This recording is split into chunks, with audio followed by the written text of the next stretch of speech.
Yes, This side. as the title indicates, it is really a test tube. Abyei is a test tube for the Sudanese peace. I will try to start my talk, and I will be very brief, that the people at the stake are two, the Masiri and the Dinka Ngok. The Masiri are the offspring of a great tribe called Jehina in Saudi Arabia, and they trekked all the way until they came to Sudan. The Ngok Dinka are offspring of the Dinka people of the Nile, called the river Kush. In the Bible, Nile is called Kush, and so the Kushite. And we happen to have been displaced from Khartoum area until we came where we are. In the 19th century, the Masiri found us there. The Masiri are offspring. They have their own cousins in Sudan. And while the other cousins remain genuinely Arab and white, like Zebedia, Rashida, Shukriya, and Kawala, Hawawir. By the way, learning is a slow process, and I would like to remind you to refresh in your minds. These people have settled, they don't quarrel anybody. But the Masiri of Darfur and Kordofan are the problem, which is now the topic we are talking. So, having said that, the Masiri came during the 18th century, during the Mahdi War. They divided up. One faction led by Ali Jula went and joined the Mahdi. One faction led by Azoza came and were accommodated by the Ngok Dinka. So we are victims of good intentions, of having welcomed them. Now let me come to the transfer of Abyei. There was nothing called Abyei. Abyei, Sudan was divided into Darat, Darfur, Dar Kababish, Dar Masiri, Dar Dinka, Dar Zande. There was nothing called Abyei until 1972, when Addis Ababa Agreement was being signed.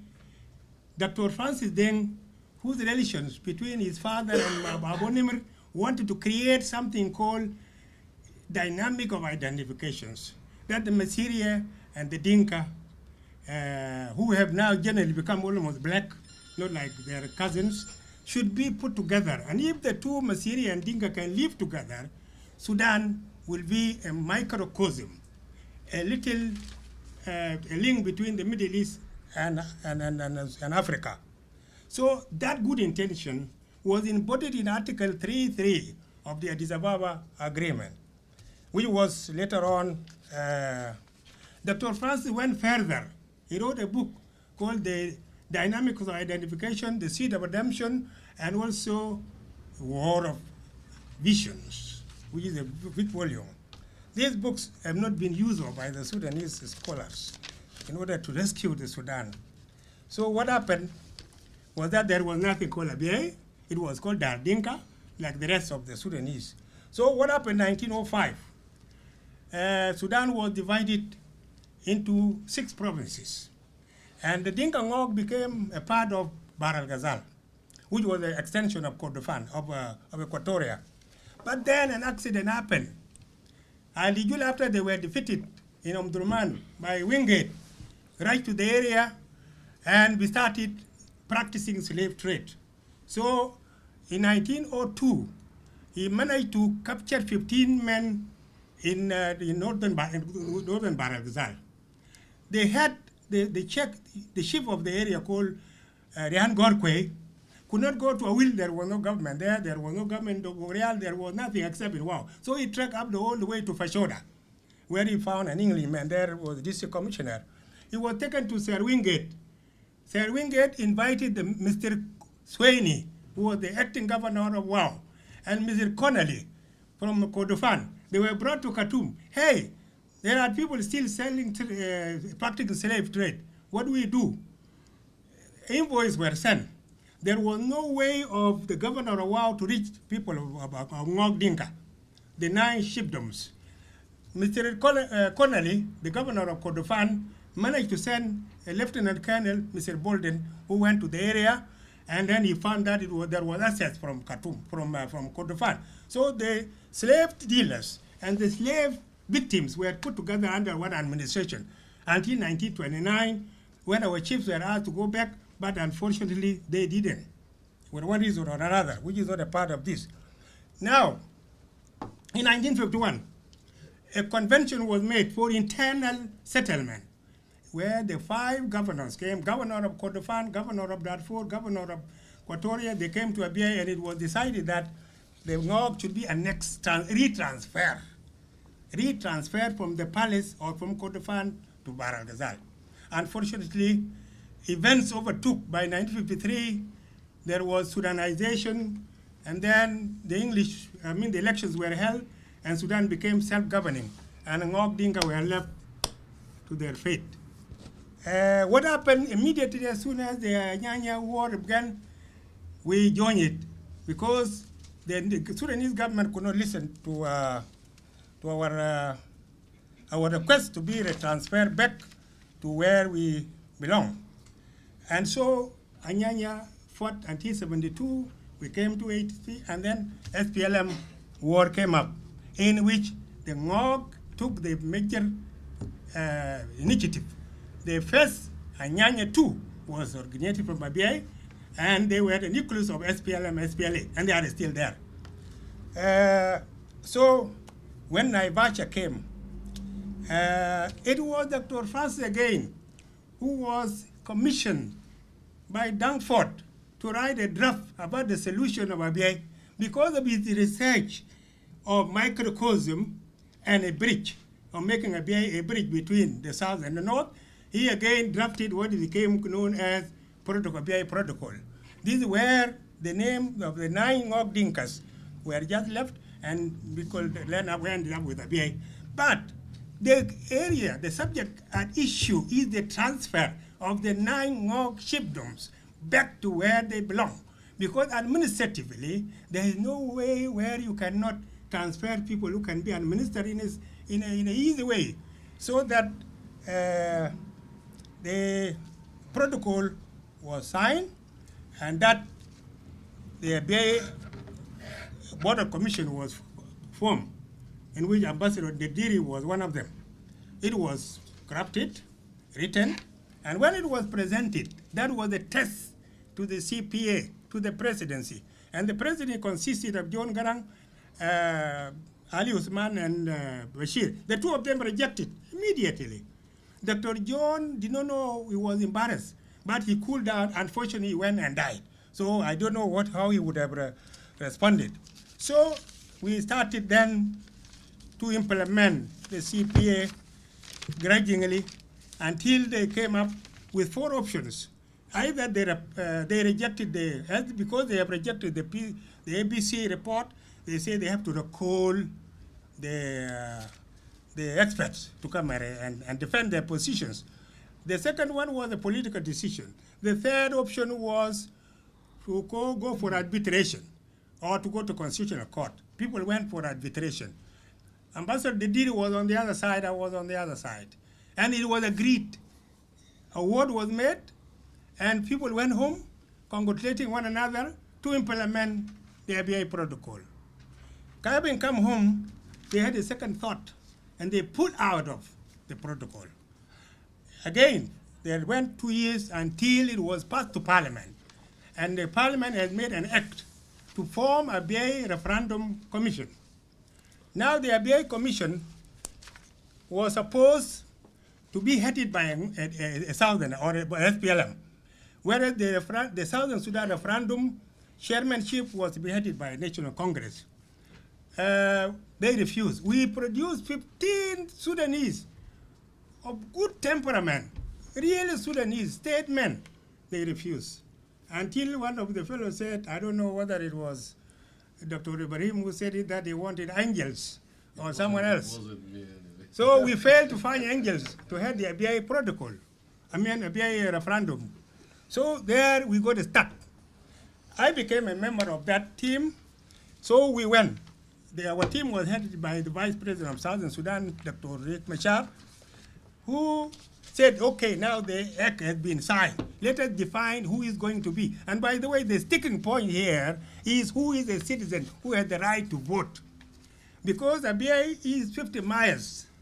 In theory, all people can come to it. But in practice, 50 miles to bring 1 million cows to that area is impractical. However, because of theories are part of science, we accept it to negotiate. So it was said that, who is the protocol says the voter in the referendum are the citizens of the 9 Ngok chiefdoms and other Sudanese. This was inserted by Dr. Francis again because he loves the Masseria, although Masseria do not give them a chance to love them. So he said, and other Sudanese. If he said any Sudanese, it would have been easy to tackle. So we asked the National Congress the definition. They say the Masseria. We rejected the Masseria.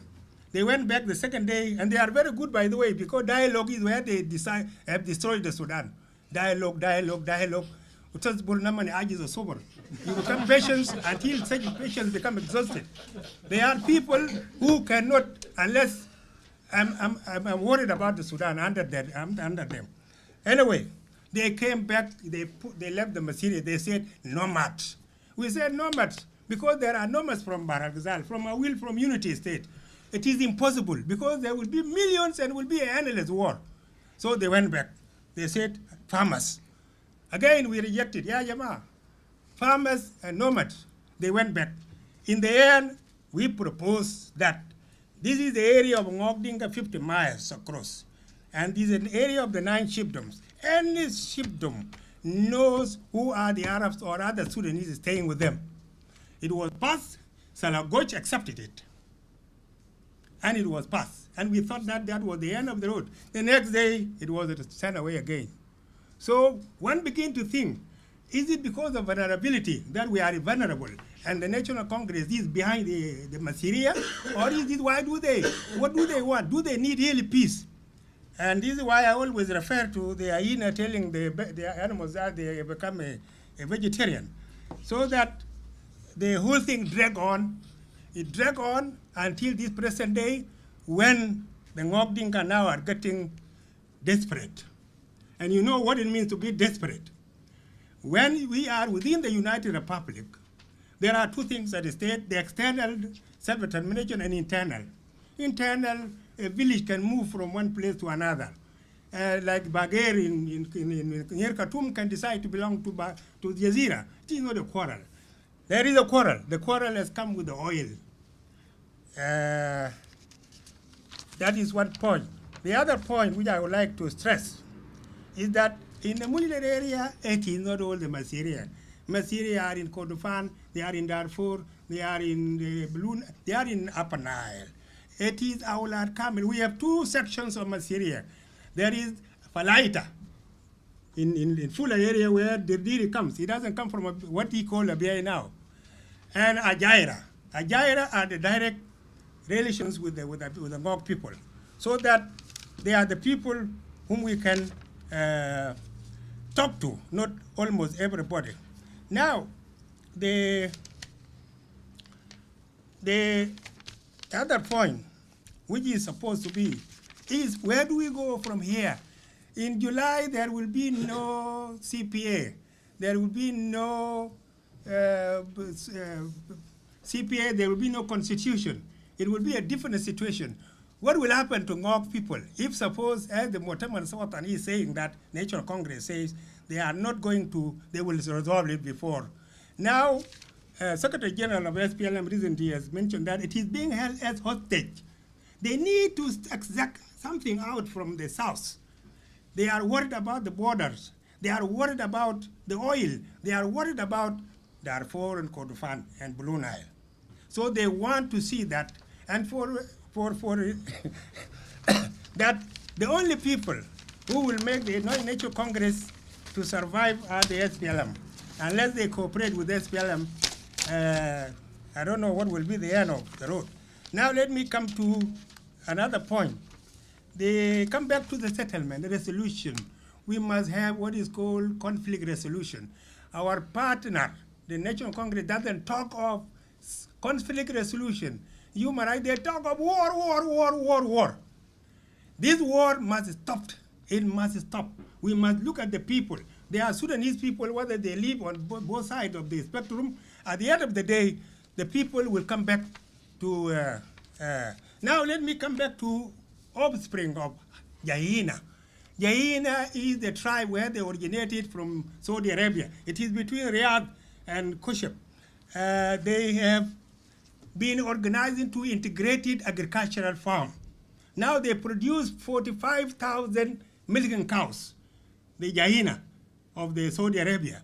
And they produce 1.5 million liters of milk. Why should the people of the Masiri be left at large, moving? And by the way, the Ngok Dinka have benefited from the displacement. We have not less than 15,000 graduates during these 20 years of war. They don't have. The people are just floating. Children are being born on the horses, on the donkeys, and all these kind of things. It must stop. If these Sudanese are to be rescued, they must be stopped, they must be settled. The Diri is an advocate, and he sees things in terms of being an advocate, defending, of course, the English say devil advocate. So I'm sorry. But I am a teacher, a murabbi, a teacher, and I really feel sympathy with the Masiri. They have to be settled. What about the new Halfa? The people were brought from old Halfa and they have been settled. They are very prosperous and they are happy. If you ask them today to go back, they will not. Now, the Masiri of Kordofan quarrel the Ngok, the Nuer, they quarrel the Zagawa, the Four. Where will they go next? Suppose we go to war and Ngok, the Mnuba, and the Four gang up together. What will happen? This is what we are trying to avoid. We must avoid by settling them, and there are two options in mind. We have a very nice fertile area between the two Niles where the Masiri can be settled, or alternatively between Abyei and Mujlet there is a wilderness of about 40 which we call the Gos. This area is quite enough. It is 40 miles. Although the Jaina in Saudi Arabia is 30 miles, we have 40 miles here. We can be able to settle the Masiri and they can prosper. Unfortunately, we have another problem with the Masiri. The same we were taken from Biwau, Baragzal to Kordofan because of slave trade. This thing has been continuing. And now there is an organization called SEWAC.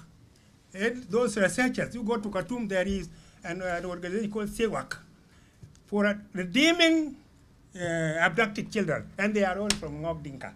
We have 10,000 still to be retrieved. And we need them.